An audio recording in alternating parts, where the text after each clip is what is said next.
Guys, it's raining last night, and also, you know what, before, lots of people here in the Philippines are using a water from the rain, because before we don't use a something like a water, mineral water to drink. Before, we're drinking a rainwater. We're gonna put a net in this one, here to strain the dirty ones, and the water will be here in the bucket. We are using that one before, and now there's a mineral water. We're just using the rainwater in our hands or in the washing.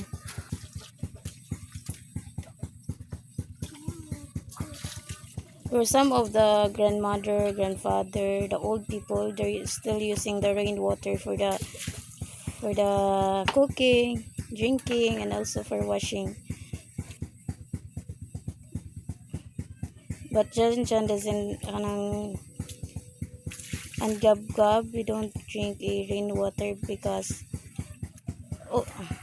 also a deep well water, they don't drink it because like it hurt their stomach ache. As we come back here, we get the fishing hook, or the one that we're using. There's no fish, and also the raining is so malakas last night. There's a lot of water. Some of the fishing thing that we use rip off, or we cannot see it now. I don't know where. Maybe the water go there. Because we're gonna use it soon if we're gonna use it again. The water is so malakas. There's a lot of water now. Not same as we go here. As we come here yesterday, there's no water here. What?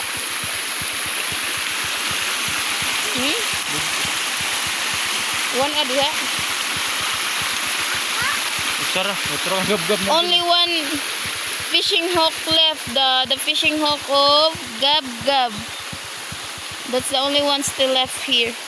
We cannot see the two because that's three.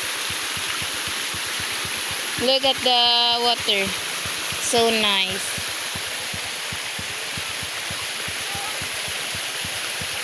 It's so relaxing. I think only my voice is not relaxing.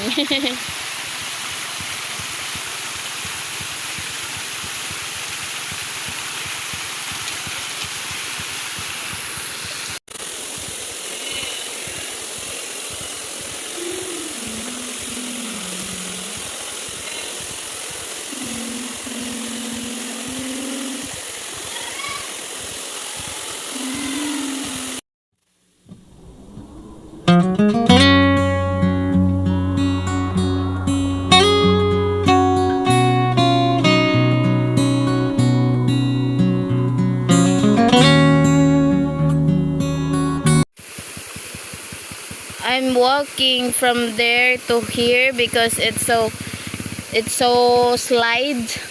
slippery, and I need to walk. Only Gab and Jan is riding in the motorcycle. Gab is at the back.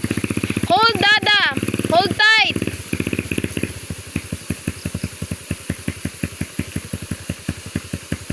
That's the slipper of Jan. It's broken. He fixed it using a rope.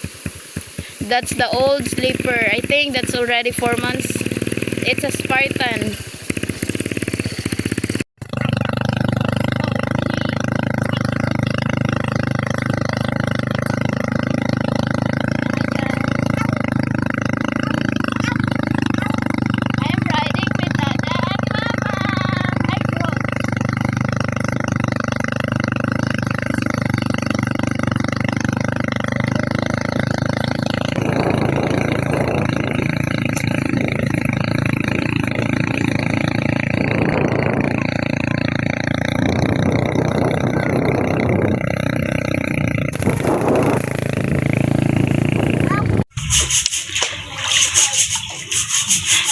before you're gonna peel the skin of that, you need to brush it first because there's a lot of mud in that cassava.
Good morning from the PI.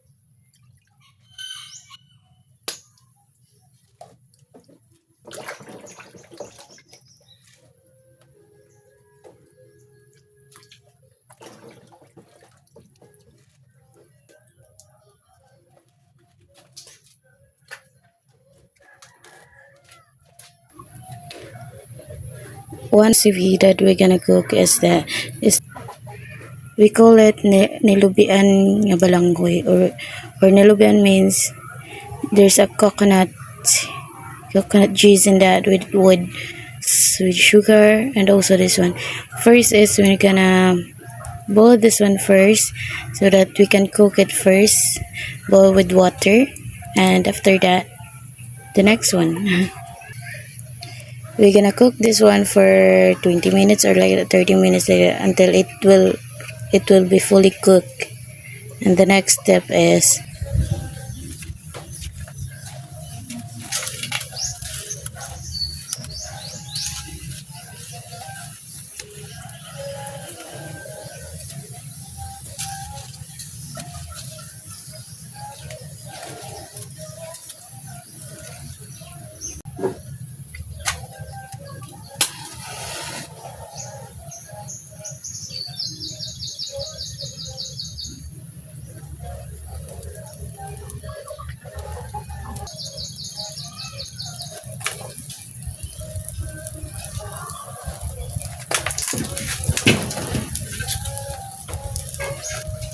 we are using bamboo.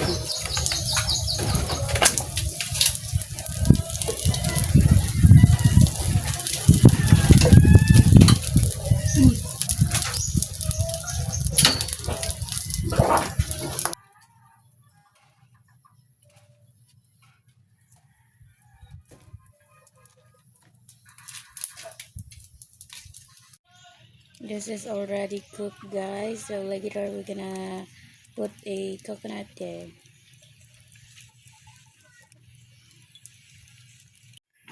For our nilubian niya balanghoy or ginataang balanghoy in Tagalog, we're gonna use coconut. Coconut.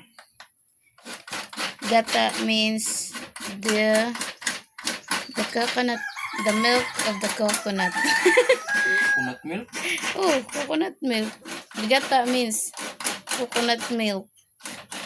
And we're gonna put that in the cassava with sugar. Make it as a latte for that one.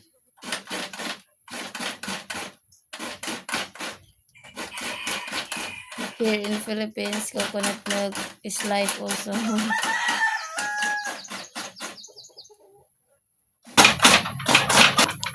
This is the cassava without coconut and sugar. So later we're gonna put a sugar together with the milk, so that it will be yummy, delicious charot. Done. Gabriel, hi. He's not in a good mood because I don't know. He's naughty. You're so naughty, Gabriel. You're naughty. He's in muni.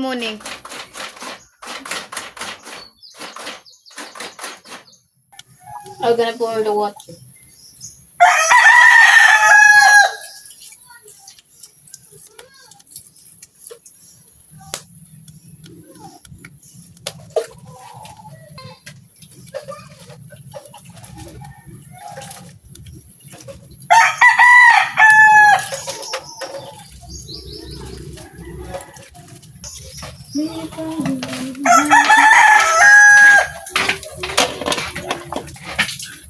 Wala na akong gutom.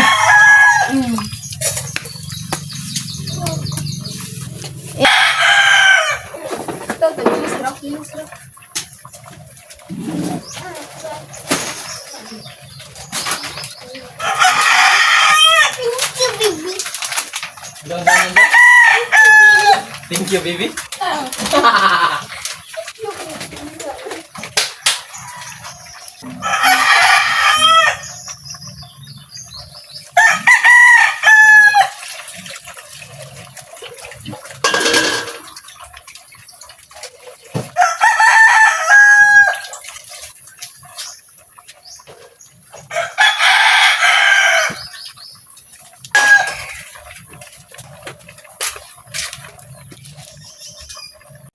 Sugar with coconut milk.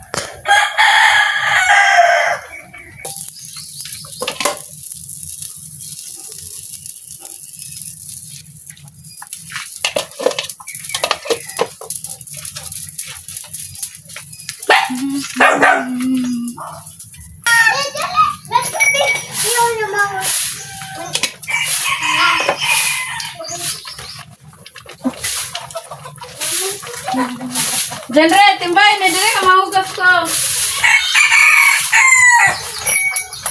Ay, talante.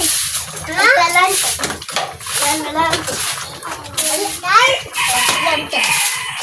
Ayaw ka daw sinilas? Ano na dito? Oh.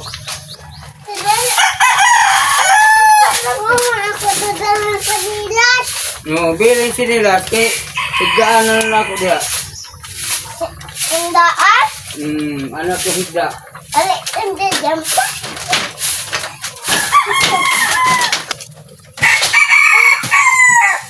Yung bang?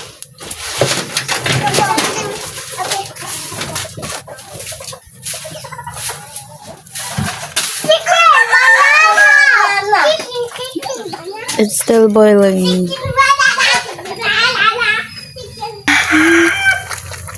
This is it, guys. This is the ginataang cassava or coconut milk with cassava with coconut milk and sugar.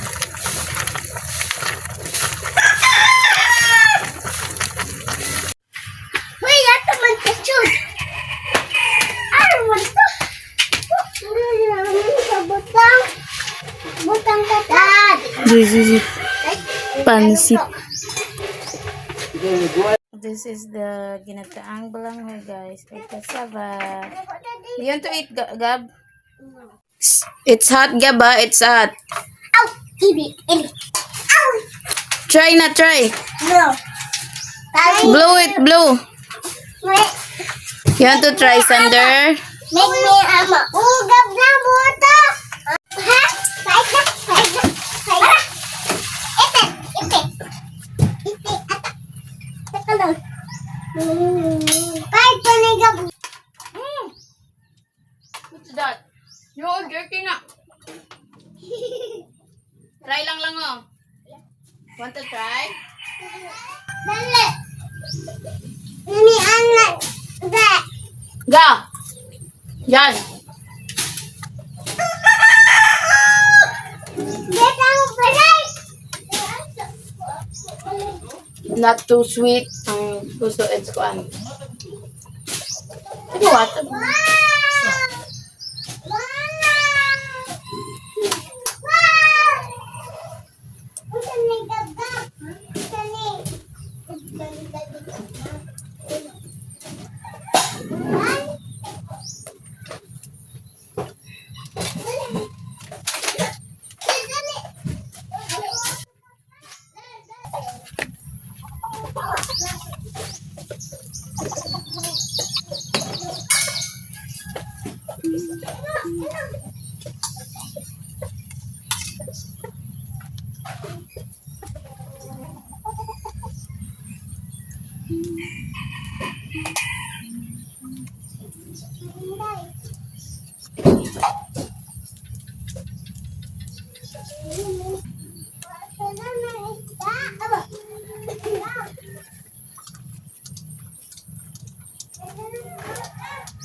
Ininit big pati bro.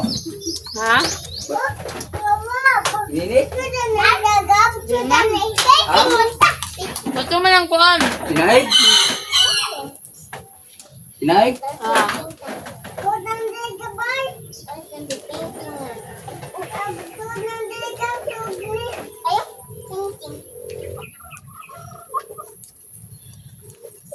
Ada lantai.